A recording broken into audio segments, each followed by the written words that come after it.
Hi hello, ഇതെന്താണ് ഒരു ഫാണ്ടക്കെട്ടും പൊക്കി പിടിച്ചുകൊണ്ട് ഞാൻ പോകുന്നതെന്നല്ലേ നിങ്ങളിപ്പോൾ ചിന്തിക്കുന്നത്. രാവിലെ ഒരു പാർലറിൽ സർവീസ് കൊടുക്കാൻ പോകാറുണ്ട് കേട്ടോ.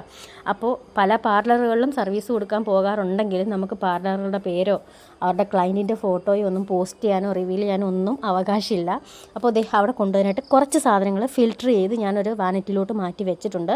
അവിടെ പ്രോഡക്റ്റുകൾ ഉണ്ടെങ്കിലും എനിക്ക് എൻ്റേതായ ചില പ്രോഡക്റ്റുകൾ യൂസ് ചെയ്തില്ലെങ്കിൽ ഒരു തൃപ്തി കിട്ടത്തില്ല. അപ്പം പ്രോഡക്റ്റ് ക്യാഷ് എന്നതിലുപരി ഞാൻ ചെയ്യുന്ന വർക്കിലൊരു പ്രിഫറൻസ് കൊടുക്കാറുണ്ട്. ഞാൻ എൻ്റെ ചില പ്രോഡക്റ്റുകൾ എൻ്റെ യൂസ് ചെയ്തെങ്കിൽ മാത്രമേ ഉദ്ദേശിച്ച ഒരു ഫൈനൽ ലുക്ക് കിട്ടത്തുള്ളൂ എന്ന് വിശ്വസിക്കുന്ന ഒരാളാണ് കേട്ടോ. അപ്പോൾ എല്ലാം പറക്കി വെച്ചു. മിക്കവാറും പാർലറുകളിൽ ഹോട്ട് ടൂൾസ്, അതായത് ഹെയർ ഡൂ ചെയ്യുന്ന ഈ ടൂൾസൊക്കെ കാണാറുണ്ട്. പക്ഷേ ഇവിടെ അതായത് കേൾ ചെയ്യുന്ന മെഷീൻ എന്തോ കംപ്ലൈൻ്റ് ആണെന്ന് പറഞ്ഞപ്പം അതെൻ്റെ എടുക്കേണ്ടി വന്നു. പക്ഷേ എൻ്റെ ഈ വാനിറ്റിയിൽ അത് ഉൾക്കൊള്ളാറുള്ള സ്പേസ് ഇല്ലായിരുന്നു. ഞാൻ പല രീതിയിലും അത് വെച്ച് നോക്കിയിട്ടൊന്നും അതിരിക്കുന്നില്ല. പിന്നെ വണ്ടിയുടെ ഡിക്കിയിൽ ഇട്ടുകൊണ്ട് പോകാം എന്ന ഫൈനൽ തീരുമാനത്തിൽ ഞാൻ എത്തി. എല്ലാ പ്രാവശ്യവും എന്തെങ്കിലുമൊക്കെ ഞാൻ മറക്കും. അപ്പോൾ ഇന്ന് ഞാൻ ആലോചിച്ച് എന്താണ് മറന്നിട്ടുള്ളതെന്ന്.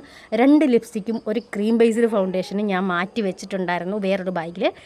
അതും കൂടെ എടുത്ത് ഞാൻ ഇതിനകത്ത് ആഡ് ചെയ്തു. അങ്ങനെ ഇതെല്ലാം എടുത്ത് വെച്ചു. സെറ്റ് ചെയ്ത് വെച്ചാൽ രാവിലെ എടുത്തുകൊണ്ട് പോകുക എന്നുള്ള ഒരൊറ്റ പണിയേ ഉള്ളൂ. അപ്പോൾ നെക്സ്റ്റ് വീഡിയോ ആയിട്ട് കാണുന്നത് വരേക്കും ബൈ ഗായ്സ്.